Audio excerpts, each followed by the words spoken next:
things are huge, aren't they? He's got such gigantic lemons in here. They look like the size of grapefruit. I wonder if it's some kind of hybrid or cross.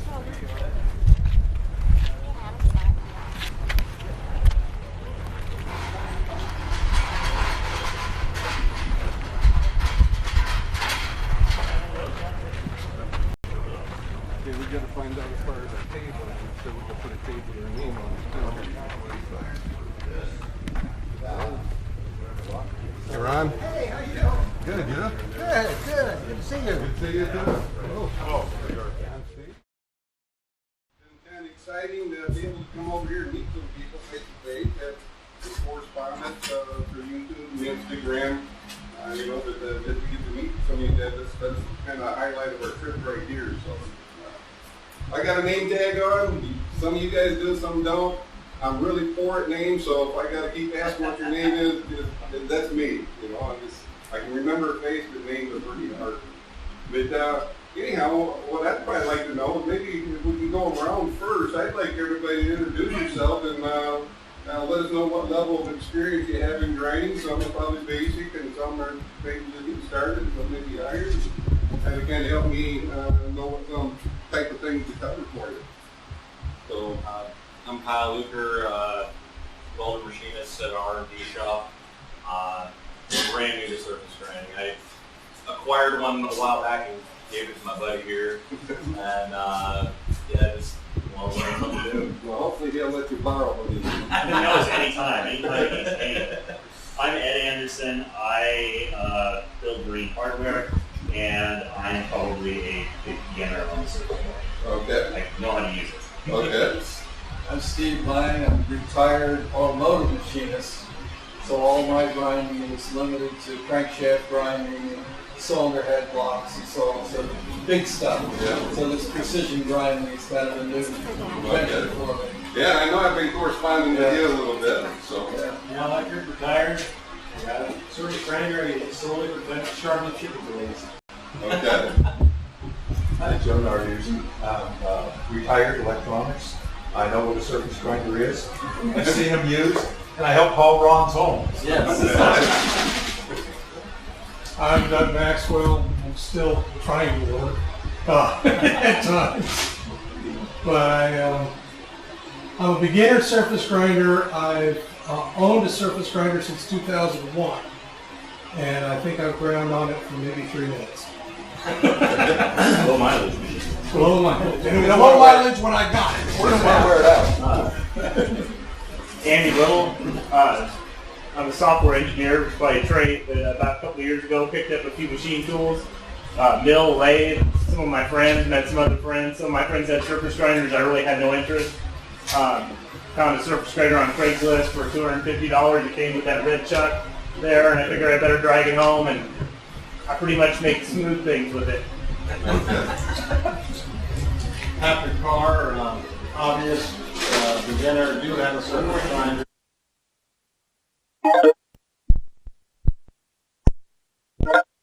I'm Chris Gatter. I'm also a retired electronic engineer.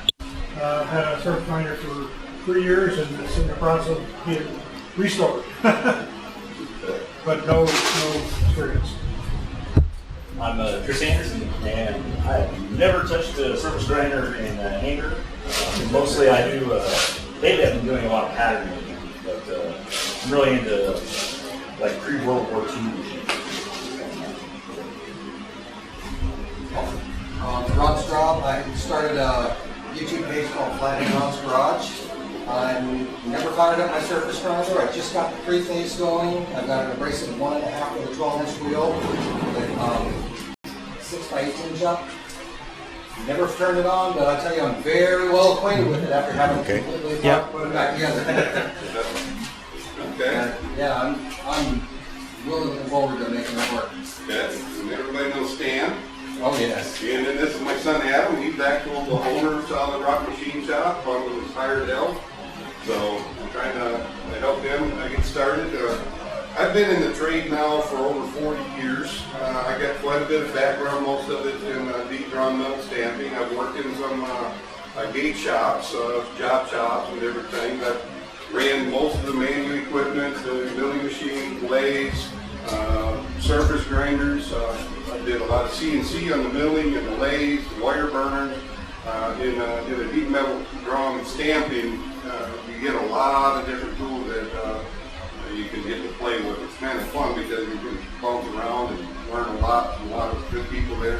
You get a real good overall experience. So, but anyways, today it looks like everybody's kind of at the beginner level. So, but we'll just start out with some of the basics. And the one thing I just want to emphasize is surface grinders. Of all the machines that I've ran, that's the one I got the most fearful respect.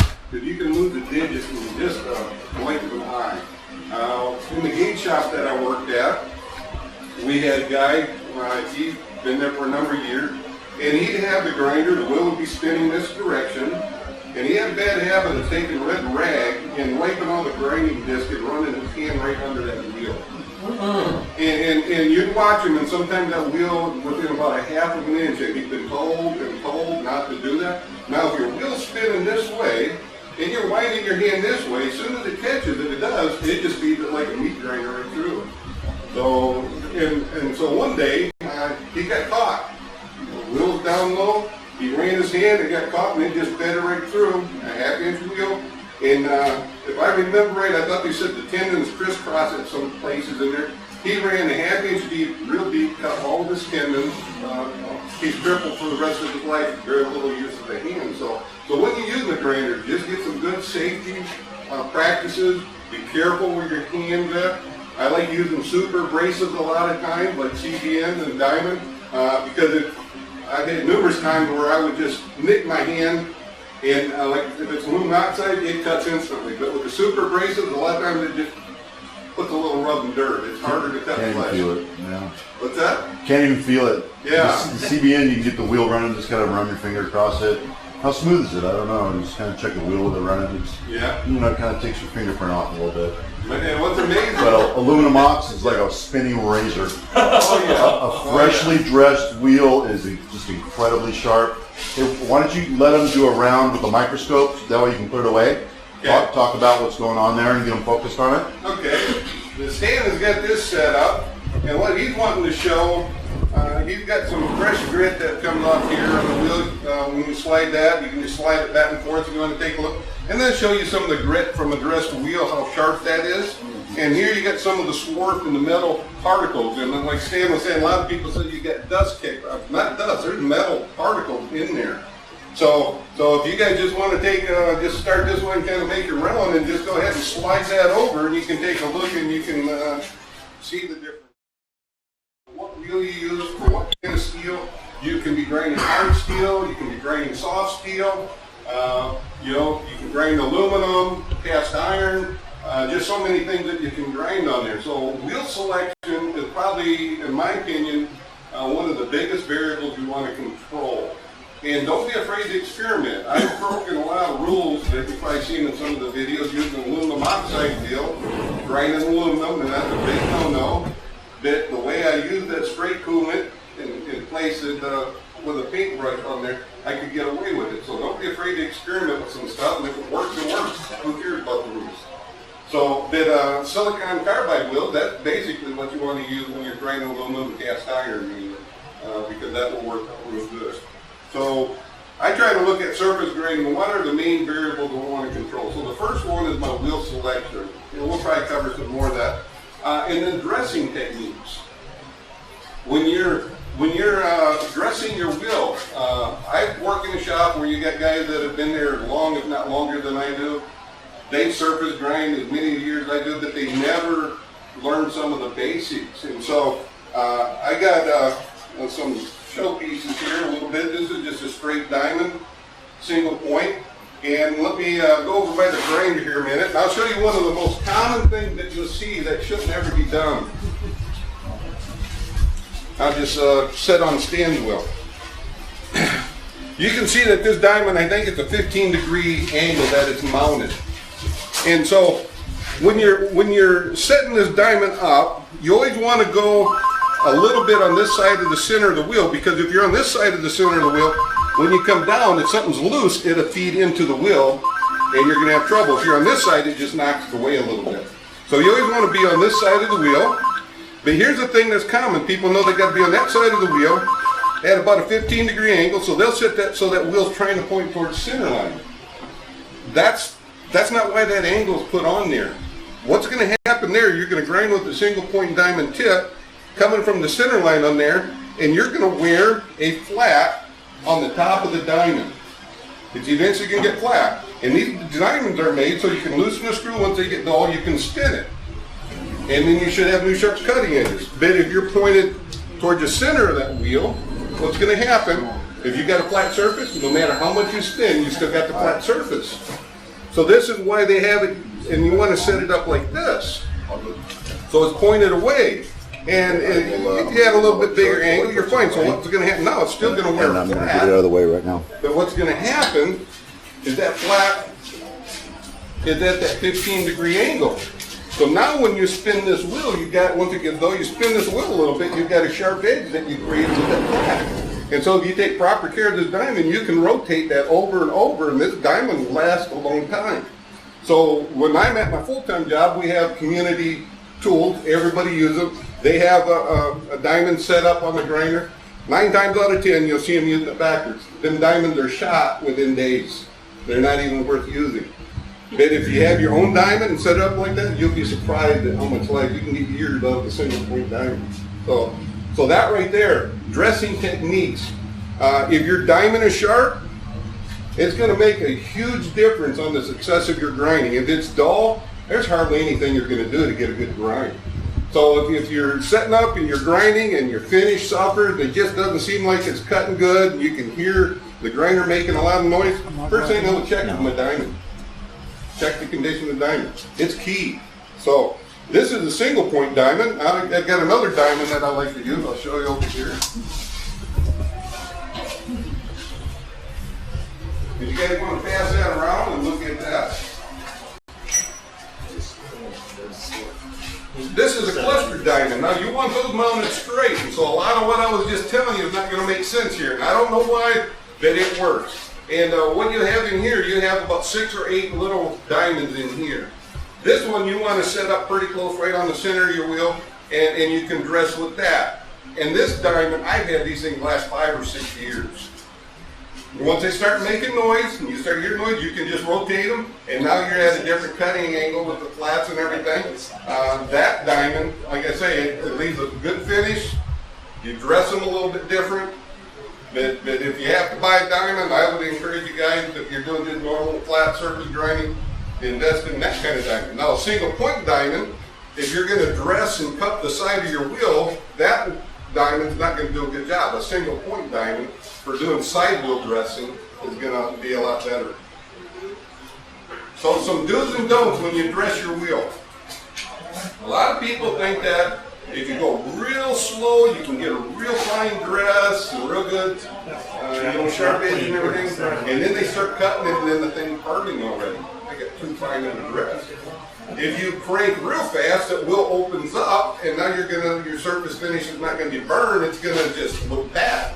So the traverse and the Y, going back and forth, you're going to have to play around with it, because you got a 12-inch wheel, it's going to work different than an 8-inch wheel. It's going to work different than a 6-inch wheel. A lot of it's on the speed. So you got to practice a little bit. And a Norton wheel might be a little bit different than a Radiac wheel. So you got to play with it. But you want to get a nice traverse speed, and as you play with it, you're going to find out, okay, and you're going to get comfortable with it, and it's just going to be routine. You'll do it with your eyes shut. So you want to take a nice, when you're roughing, I go fast.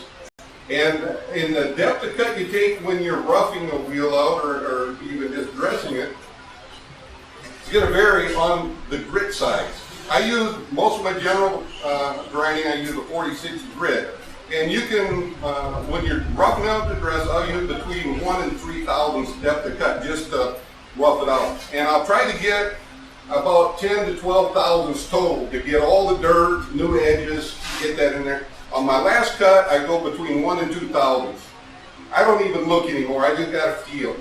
But when I do look, I'm usually at about 1.5 thousandths. And then what I'll do is I'll dress, and here's a key point. Here, when you dress, you're going to traverse this way, and you're going to listen to what that sounds like.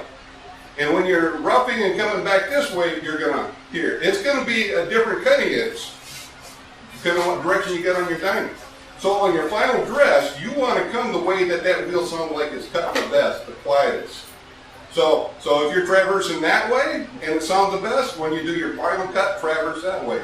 If you come and traversing this way on your final cut, it's on, make sure when you dress it, you traverse that way on your final dress. So it's about between 1 and 2 thousandths on a 46 grit wheel. You jump up to a 60 grit wheel, you might be maybe a thou to a thou and a half. You start getting in your 120 grits, your 150 grit. You might on that final dress only want to go about a half thousand. And now when you looked at the particles over there, that's either 60 grit, I'm guessing, or 46 grit that we can't stand. Hi everyone, that was the first part of the grinding class that Stan asked me to teach at Barzy Summer Batch 2018. We thought we'd get that on there for a lot of the people that wanted to be in the class but wasn't able to because of size constraints. We only were allowed about 12 people in there. The second part of this, there's more to it yet. What we're going to do is we're going to put a post or a link in the description area to an Aaron Durda. His site, it's Always Sunny in the Shop, because he did such an excellent job catching that portion of the grinding class. We're not as skilled in dealing with the audio as what he is, and then just the audio, how he cleaned that up in there was really good. So anyhow, we're going to put a posting in the description area to his shop if you want to watch some more of it. And if you go over there, he's got some excellent material. He's just starting out. While you're there, go ahead and subscribe and give him a thumbs up and just help him out. I think he's going to have some excellent contact on a promising site there, so be sure to check it out. Now there's other things that we're going to do. We got so much footage on our trip driving from Michigan to California and back. And so I don't know how many videos, but we're going to, towards the end of the videos, maybe a little bit at the beginning of the videos, we're going to show some of our footage of our trip that's actually down.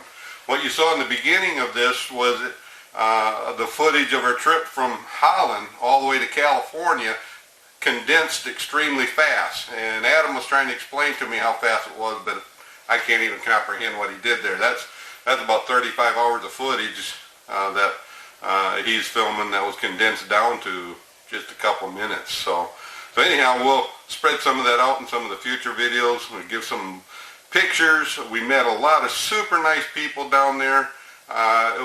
We're still talking about how much fun that we had over there, and looking forward to next year. And so we'll probably give some shout outs to some other channels in the upcoming videos, that people that have filmed things are probably lesser known, and they're just an awesome YouTube community, a lot of super nice people, and I tell you, we have no regrets about going. We all loved it, and we're looking forward to going next year.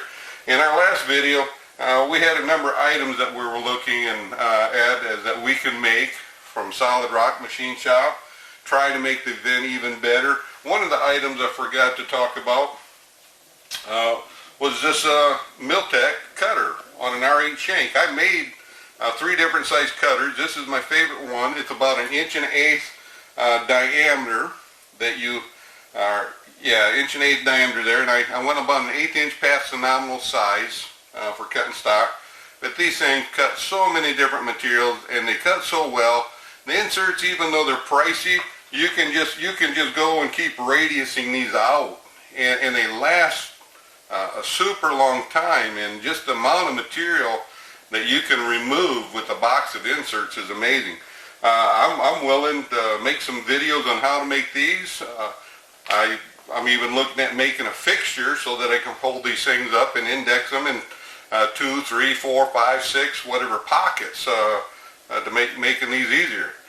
If I make a fixture and it works out good, if you guys want, I can even bring the fixture and use that in a raffle prize there too. So you guys let us know what you'd like to see. If it's something that is within my skill range and is practical, we'll try to get some really good prizes that you guys would like to win over there. And as like Stan says, a lot of the stuff will be very rare or one of a kind. And so we're excited, and we want to do what we can to make next year's event even better than this year, which is probably going to be hard because we had such a great time.